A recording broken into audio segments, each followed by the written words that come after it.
नमस्कार। प्रवास action news centre पर आप सभी का स्वागत है। स्पेन की उत्तरी अफ्रीकी सीमा पर स्थित स्यूटा शहर एक बार फिर यूरोप के सबसे बड़े प्रवासन संकट का प्रतीक बन गया है।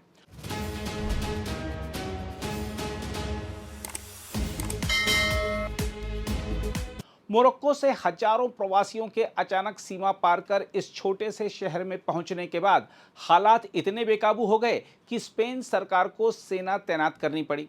समुद्र के रास्ते यूरोप पहुंचने की कोशिश के दौरान दर्जनों लोगों की जान चली गई, जबकि स्थानीय प्रशासन की पूरी व्यवस्था भारी दबाव में आ गई। इस घटनाक्रम ने केवल स्पेन की सीमा सुरक्षा को ही नहीं, बल्कि पूरे यूरोप में अवैध प्रवासन, मानवीय संकट और मोरक्को के साथ रिश्तों को लेकर नई राजनीतिक और कूटनीतिक बहस भी छेड़ दी है। हम आपको बता दें कि स्पेन के गृह मंत्रालय के अनुसार पिछले 24 घंटों के दौरान लगभग 50,000 लोग स्यूटा में प्रवेश कर चुके हैं। हालांकि विभिन्न सरकारी एजेंसियों के अलग अलग अनुमान सामने आए हैं, लेकिन इतना तय है कि प्रवासियों की यह लहर हाल के वर्षों में सबसे बड़ी सीमा सेंधों में से एक है। बड़ी संख्या में लोगों के एक साथ पहुंचने से स्थानीय प्रशासन की व्यवस्था चरमरा गई है, राहत केंद्रों पर भारी दबाव पड़ गया है और सुरक्षा एजेंसियों के सामने अभूतपूर्व चुनौती खड़ी हो गई है। हम आपको बता दें कि स्यूटा शहर उत्तरी अफ्रीका के तट पर स्थित स्पेन का एक स्वायत्त शहर है। यह मोरक्को से लगी लगभग 6 मील लंबी प्रायद्वीपीय पट्टी पर बसा हुआ है और जिब्राल्टर जलडमरू मध्य के पार मुख्य स्पेन से जुड़ा हुआ है। मेलिला के साथ मिलकर स्यूटा यूरोपीय संघ और अफ्रीका के बीच एकमात्र स्थलीय सीमा बनाता है। 16वीं शताब्दी के उत्तरार्ध से स्पेन के नियंत्रण में होने के बावजूद मोरक्को आज भी इस क्षेत्र पर स्पेन की संप्रभुता को स्वीकार नहीं करता और इसे अपने कब्जे वाला इलाका मानता है। यही कारण है कि स्यूटा लंबे समय से यूरोप पहुंचने की कोशिश करने वाले प्रवासियों का सबसे बड़ा प्रवेश द्वार बना हुआ है। मोरक्को के निकटवर्ती शहरों से लोग सीमा पर लगी दोहरी बाड़ को पार करने, उसे काटने या समुद्र के रास्ते तैरकर स्यूटा पहुंचने की कोशिश करते हैं। कई लोग फुलाए जाने वाले छल्लों और तैराकी उपकरणों की मदद से समुद्र पार करते हैं।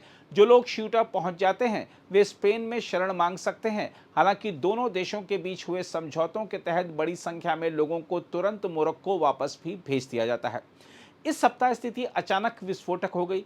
कई दिनों से सीमा पार करने की कोशिशें बढ़ रही थी, लेकिन गुरुवार को हजारों लोग एक साथ समुद्र में उतर पड़े।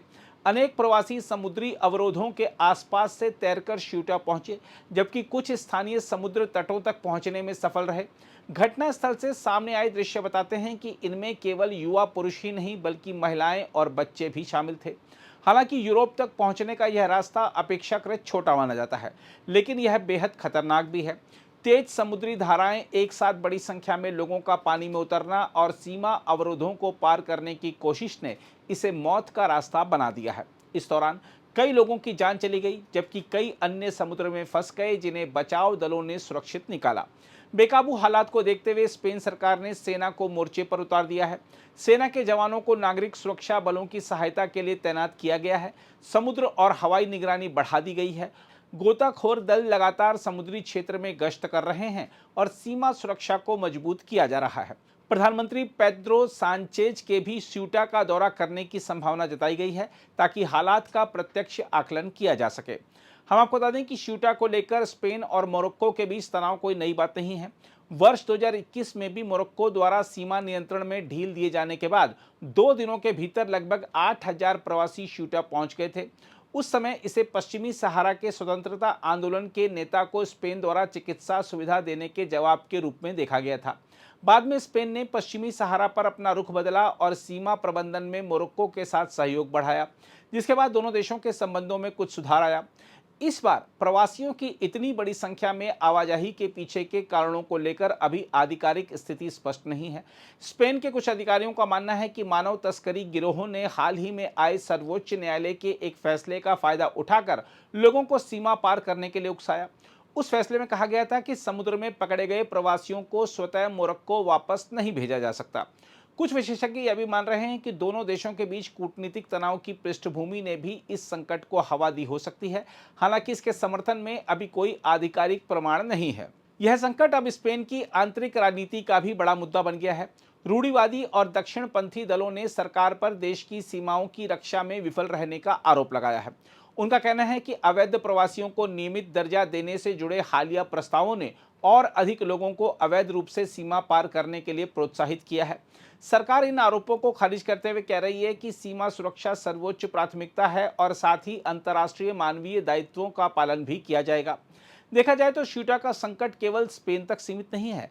चूंकि यह यूरोपीय संघ की बाहरी सीमा है, इसलिए पूरा यूरोप इस पर नजर बनाए हुए है। इटली ने अनियंत्रित प्रवासन को यूरोप की सामूहिक सुरक्षा के लिए चुनौती बताते हुए असाधारण कदम उठाने और खुली सीमा व्यवस्था की समीक्षा तक की बात कही है। दूसरी ओर स्पेन ने स्पष्ट किया है कि प्रवासन जैसे गंभीर मानवीय मुद्दे को घरेलू राजनीति का हथियार नहीं बनाया जाना चाहिए। दूसरी ओर स्पेन ने स्पष्ट किया है कि प्रवासन जैसे गंभीर मानवीय मुद्दे को घरेलू राजनीति का हथियार नहीं बनाया जाना चाहिए और पूरे यूरोप को साझा जिम्मेदारी निभानी होगी। यूरोपीय संघ की सीमा और तटरक्षक एजेंसी ने भी स्पेन को हर संभव सहायता देने की पेशकश की है। बहरहाल ताजा घटनाक्रम ने एक बार फिर साबित कर दिया है कि सीयूटा केवल एक सीमावर्ती शहर नहीं, बल्कि यूरोप की प्रवासन नीति, सीमा सुरक्षा, मानव तस्करी और अंतर्राष्ट्रीय कूटनीति के टकराव का सबसे संवेदनशील मोर्चा बन चुका है।